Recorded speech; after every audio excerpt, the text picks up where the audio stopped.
आप दोनों से एक जानना था कि जनरली साधु भगवान साध्वी जी भगवान और जीवन में गुरु होने ज़रूरी होते हैं, परंतु आपने जब डिसाइड किया उसके पहले से जीवन में गुरु थे या फिर आपके गुरु आपने पसंद किए कि उनके पास रहे हो, पहले से पहचान में थे? तो आपसे जानना था कि गुरु की प्राप्ति कैसे हुई और अभी जिनके चरणों में अपना जीवन समर्पित करने जा रहे हो तो वो कैसे मिले आपको, वो एक जानना था। गुरु का जीवन में होना बहुत ज़रूरी होता है। भले ही आप दीक्षा की तरफ नहीं जा रहे हो, लेकिन फिर भी एक गुरु का हाथ जब सिर पे होता है ना, तो ऐसा लगता है कि नहीं भाई, मैं अभी भी बच सकता हूँ, बचने के चांसेस है। गुरु की शोध बहुत टाइम से थी। बहुत सारे महात्मा के परिचय में आना हुआ, लेकिन कभी ऐसा नहीं लगा कि बस यही मेरे गुरु। ग्रेजुअली एक मौन ध्यान शिविर थी मणिलक्ष्मी तीर्थ में, वहाँ जाना हुआ और पूर्व पूज्य आचार्य पन्यास जी, लब्धि वल्लभ महाराज साहब और यश रत्न महाराज साहब दोनों की साथ में थी। और बस वो शिविर में गए और पूज्य यश रत्न महाराज साहब को पहली बार सुनना हुआ। और फिर आगे जब परिचय हुआ तब पता चला कि उन्हीं के बहन महाराज साहब है, पूज्य धन्य रेखा श्री जी महाराज साहब। तो इसी तरह कुछ उनका परिचय हुआ।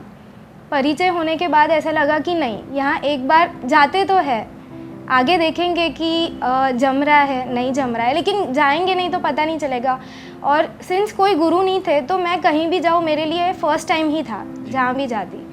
तो बस उसी तरह कुछ गुरु की परिचय हुआ गुरु का, और वहाँ पे उनके साथ रहना हुआ और जैसे जैसे रहते गए सब सेट होता गया। आप दोनों से एक बात जाननी थी कि शादी के पहले या बचपन से ही आपका जीवन ऐसा था, धार्मिक क्रियाओं में रुचि, एक दिन ऐसा हम दीक्षा लेंगे, ऐसे थॉट प्रोसेस पहले से थे, या घर का वातावरण ऐसा था? तो वो एक आपसे जानना था, या सडन ये सब चेंज आया, या इस तरह जिस जगह पे आप पहुँचे हो वहाँ तक आपने कभी ऐसा सोचा था कि हम दीक्षा तक पहुँचेंगे? तो पहले की जो लाइफस्टाइल थी और उसके बाद ये पूरा यू टर्न आया, वो एक आपसे जानना था। स्टार्टिंग से ऐसा विचार नहीं था, वैराग्य का कोई भाव नहीं था, लेकिन मैंने जब आपको बताया कि बचपन से मम्मी ने संस्कार ऐसे दिए थे कि धर्म से तो जुड़े ही रहना है।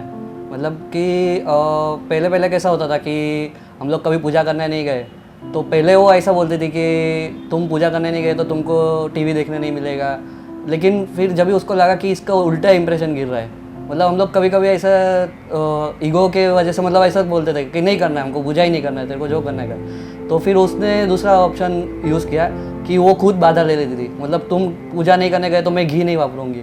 फिर वो थोड़ा लगता था, वो मतलब मम्मी तक पहुँचता है तो थोड़ा फील होता था, भले धर्म की वजह से नहीं, लेकिन मम्मी पे एक मम्मी के लिए भी हम लोग जाते थे। तो वो बचपन से वो संस्कार मिले, लेकिन एक कॉलेज लाइफ स्टार्ट हुई और कॉलेज लाइफ में आने के बाद थोड़ा धर्म से थोड़ा दूर भी होना हुआ। मतलब थोड़ा सोमया कॉलेज में जाके थोड़ा उधर का क्लाइमेट में थोड़ा रंगना हुआ। लेकिन एक दिन ऐसा आया कि मतलब उदयवल्लभ सूर्य महाराज साहब की PYS करके सेशन है, परफेक्टिंग यूथ सेशन। तो मम्मी बहुत टाइम से बोलती थी कि तू जा जा, लेकिन सोचते थे अभी संडे को एक दिन तो सोने को मिलता है, कौन जाएगा और क्या सुनने का उधर जाके। लेकिन इधर मुलुंड में एक सेशन था और मम्मी ने मतलब तभी धक्का मार के भेजा था उठा के, भाई तेरे को आज जाना ही है कुछ भी करके।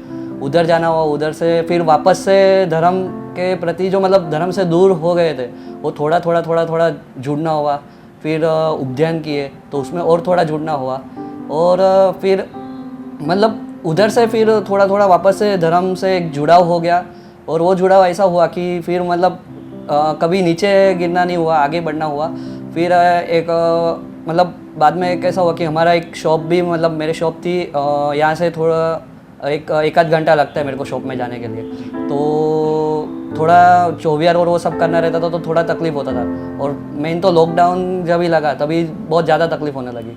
और फिर सोचा कि मतलब इतनी ज़रूरत नहीं है, इतना भाग दौड़ करके इतना कुछ करने की ज़रूरत नहीं है।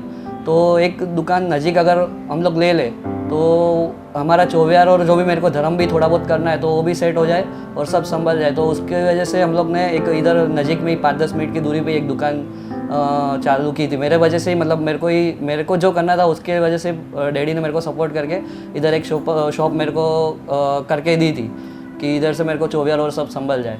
और फिर मतलब लगभग 2-2.5 साल पहले ही शॉप चालू की और फिर लगभग 6-8 महीना हुआ रहेगा। और मेरे को ये विचार आया कि गुरु भगवान के सत्संग में जाना है, मतलब गुरुकुलवास का सेवन करना है और वो बाजू जाना है।